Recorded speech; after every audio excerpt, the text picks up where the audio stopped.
రోజు మరోసారి చంద్రబాబు నాయుడు గారి నాయకత్వంలో ఒక దండగా వ్యవసాయం అన్నట్టు వ్యవహరిస్తుంది ప్రభుత్వం.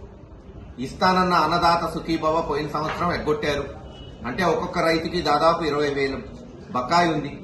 ఈ సంవత్సరం ఎప్పుడు ఇస్తారో తెలియదు. అంతంత మాత్రాన్ని ఇచ్చి అదేదో పెద్ద ఘనకార్యంగా చెప్పుకుంటున్నారు.